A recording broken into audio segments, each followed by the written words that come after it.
Bonjour tout le monde! Bienvenue à déjà cette troisième capsule sur les suites et l'algèbre. Aujourd'hui, on va parler de la résolution d'équations et du principe de la balance. Donc, c'est un concept qu'on a déjà vu en classe, donc je vais faire un petit retour là-dessus et ensuite on va faire des exercices ensemble. Pour le premier exemple, je vous ai mis une fameuse balance. Donc, vous pouvez voir une balance qui est un objet qui nous permet d'équilibrer des poids de chacun des deux côtés. On va reprendre ce concept-là pour l'algèbre en tenant compte comme si la balance, le signe d'égalité était l'égalité entre les deux côtés de la balance. Donc ici, je vous ai mis 2x plus 5 qui est égal à 13. Si je vous le représente dans le PowerPoint, sur la balance, ça va ressembler à ça. Donc, d'un côté, j'ai 2x, chaque cube représente x, une valeur que je ne connais pas encore, et j'ai des jetons. Donc, de ce côté-là, j'ai 5 jetons, et de l'autre côté, j'en ai évidemment 13.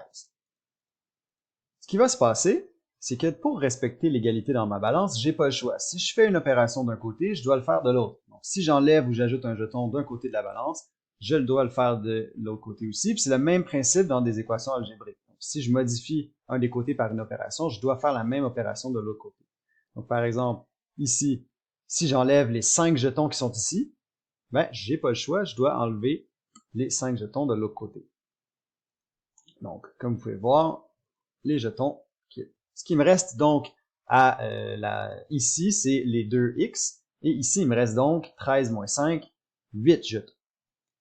Maintenant, moi, ce que je recherche, c'est pas la valeur d'un jeton, c'est la valeur de x. Donc, ce que je vais faire, je vais aller séparer mes x, je vais diviser en deux ma quantité de x pour avoir la valeur d'un seul x. Si je divise par 2 d'un côté, j'ai pas le choix. Je dois diviser par 2 de l'autre côté aussi et donc séparer mes jetons en deux parties. Ce qui va se passer, donc diviser par 2 de chacun des deux côtés, et donc je sépare mes x en deux et mes jetons aussi en deux paquets. Ce qui va se passer, donc, c'est que je vais avoir deux paquets. Donc, chaque paquet me représente que x est donc égal à 4 jetons. Donc, ma réponse, ici, dans ce cas-là, ce serait x. Donc, lorsque 2x plus 5 est égal à 13, x est égal à 4. Ce que je peux faire aussi après, c'est d'aller remplacer dans mon équation la valeur du 4 et voir est-ce que mon égalité est respectée. Donc, si je fais ça, 2x plus 5 est égal à 13. J'enlève 5 de chacun des deux côtés, 2x est égal à 8. Je divise par 2 de chacun des deux côtés, et c'est égal à x est égal à 4. Donc, vous avez vu ici, j'avais une addition, j'ai fait une soustraction. Ici, j'avais une multiplication, j'ai fait une division. Donc, on se rappelle, on fait toujours l'opération inverse pour appliquer des changements sur mon équation algébrique. Maintenant, je vous donne un autre exemple. Donc, j'ai moins 2 est égal à 5t plus 8. Quelle est la valeur de t? Donc ici, ce que je vais appliquer comme changement, je vais commencer par faire moins 8 de chacun des deux côtés. Étant donné que c'est la valeur de t que je veux, donc mon objectif à moi, c'est l'isoler, c'est d'avoir toute seule égale à quelque chose. Donc je fais moins 8 de chacun des deux côtés. Ma quantité de 8 de ce côté-là disparaît, parce que j'ai 8 moins 8. Et de l'autre côté, par contre, c'est moins 2. Je lui enlève 8, je suis rendu à moins 10. Maintenant, j'ai moins 10 est égal à 5t. Ce que je vais faire, je veux isoler mon t, mais j'en ai 5. Donc, je vais aller me dire, 1t, ça vaut combien? Je vais diviser par 5 de chacun des deux côtés. Donc, moins 10 divisé par 5, ça me donne moins 2. Et je retrouve que ma réponse, c'est t est égal à moins 2. On a écrire moins 2 de l'autre côté et le t de l'autre côté. Ça dérange pas, hein, si on les échange ensemble. L'ordre ou la position des nombres dans l'égalité de chacun des deux côtés n'a pas d'importance, ça représente la même chose.